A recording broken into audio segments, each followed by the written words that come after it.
بسم اللہ الرحمن الرحیم۔ آج ہم سیل اور اس کی ہسٹری کے بارے میں پڑھیں گے کہ سیل کیا ہے اور اس کی ہسٹری کیا ہے۔ تو آتے ہیں اس کی ڈیفینیشن کی طرف۔ سیل کیا ہے basic unit of all living organism, جتنی بھی لیونگ آرگینزم ہے، چاہے وہ پلانٹ ہو، چاہے ہیومن ہو، چاہے مائکرو آرگینزم ہو، ان کا بیسک یونٹ ہے، بنیادی اکائی ہے۔ On the basis of structure and function, ان کے اسٹرکچر کے لحاظ سے یا ان کے فنکشن کے لحاظ سے یہ اس کا بنیادی یونٹ ہے۔ کس طرح on the basis of structure and function, اس کا کیا مطلب ہے؟ اس کا مطلب یہ ہے کہ یہ ہمارے پاس آنکھ ہے، اور آنکھ کا جو اسٹرکچر ہے یہ بھی سیل کی وجہ سے ہے، اور آنکھ کا کام ہے سی دیکھنا، تو یہ بھی سیل کا فنکشن ہوا۔ آتے ہیں سائٹالوجی کی طرف۔ سائٹالوجی کیا ہے؟ اس کو سیل بائیولوجی بھی کہتے ہیں۔ یہ بائیولوجی کا وہ برانچ ہے جس میں ہم سیل کے بارے میں ڈیٹیل کے ساتھ پڑھتے ہیں، تو اس کو سائٹالوجی یا سیل بائیولوجی کہتے ہیں۔ یہ جو ہیومن ہوتے ہیں، میڈ آف مینی سیل، یہ بہت سے سیل کے بنے ہوتے ہیں۔ اس کے لیے ہم بائیولوجی میں ملٹی سیلر کا لفظ استعمال کرتے ہیں۔ یہ جو پلانٹ ہے یہ بھی میڈ آف مینی سیل، بہت سے سیل کے بنے ہوتے ہیں، اس کے لیے بھی ملٹی سیلر کا لفظ استعمال کرتے ہیں۔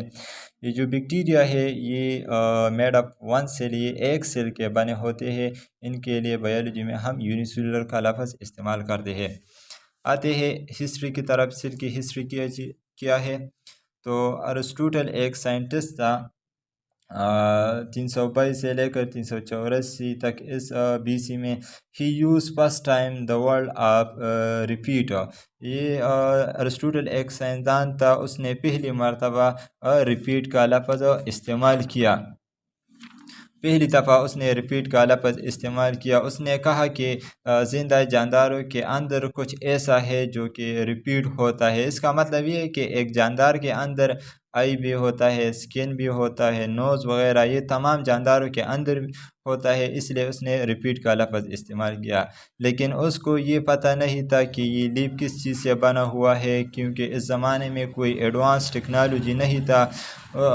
اس کے بہت عرصے بعد لینس ڈسکور ہوا، مائکروسکوپ ڈسکور ہوا، تو پہلی مرتبہ اس نے لیونگ آرگینزم کے لیے ریپیٹ کا لفظ استعمال کیا کہ اس میں کچھ نہ کچھ ایسا ہے جو ریپیٹ ہوتا ہے۔ تمام انسانوں میں آنکھ ہے، تمام انسانوں کے ہینڈ ہوتے ہیں، تمام انسانوں میں سکن ہوتے ہے، اس طرح تمام پلانٹ میں لیف ہوتا ہے، تو اس تمام کے لیے ریپیٹ کا لفظ استعمال کیا، کیونکہ اس دوران ایڈوانس ٹیکنالوجی نہیں تھا، تو اس کو سیل کا پتہ بھی نہیں تھا۔ لیٹر بعد میں لینز یعنی مائکروسکوپ ڈسکور ہوا۔ with the help of microscope we can see a very small object very closely۔ Us microscope یا لینس کی مدد سے ہم بہت سے اسمال آبجیکٹ کو کلوزلی دیکھتے ہیں، ان کو لارج کرتے ہیں۔ ہمارے پاس جو دو قسم کے مائکروسکوپ عموماً ہوتے ہیں، سمپل مائکروسکوپ اور کمپاؤنڈ مائکروسکوپ۔ یہ جو کمپاؤنڈ مائکروسکوپ ہوتے ہیں اس میں دو لینس ہوتے ہیں، اور جو سمپل مائکروسکوپ ہوتے ہیں اس میں ایک لینس ہوتا ہے۔ یہ کمپاؤنڈ مائکروسکوپ ایک لینس یہ ہے، ایک لینس یہ ہے، اور یہ سمپل مائکروسکوپ اس میں صرف ایک لینس موجود ہوتا ہے۔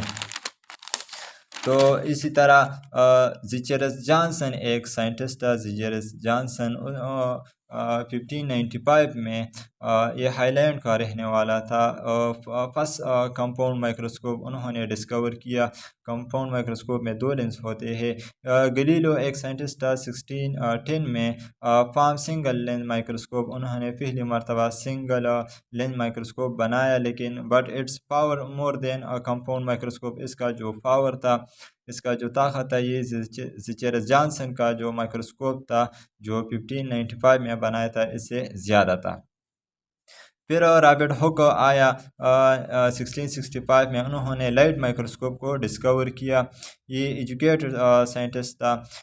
انہوں نے کچھ اس طرح کیا کہ ایک پلانٹ کا بارک لیا اور اس کو کھار کہتے ہیں، بائیولوجی میں اس کو کھار کہتے ہیں۔ بارک چھلکے کو کہتے ہیں۔ یہ جو ٹری ہے اسے چھلکا لیا، بارک لیا، اور اس کو اس مائکروسکوپ پر اسٹڈی کیا، اس کار کو مائکروسکوپ پر اسٹڈی کیا۔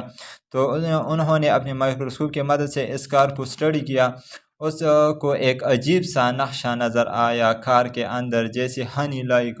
انہوں نے جب اس کو اسٹڈی کیا تو ایک عجیب سا نقشہ نظر آیا اس مائکروسکوپ کے اندر، اس بار کے اندر ایک عجیب سا نقشہ نظر آیا۔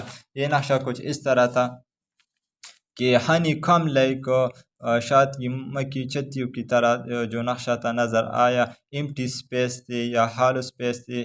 اس دور میں ہالو سپیس کے لیے، ایمٹی سپیس کے لیے سیلیا کا لفظ استعمال ہوتا تھا، جو کہ لیٹن ورڈ ہے جس کا مطلب ہے ہالو سپیس۔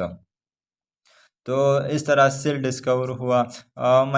مائکرو گرافی اس کا ایک بک کا نام ہے، رابرٹ ہک کا۔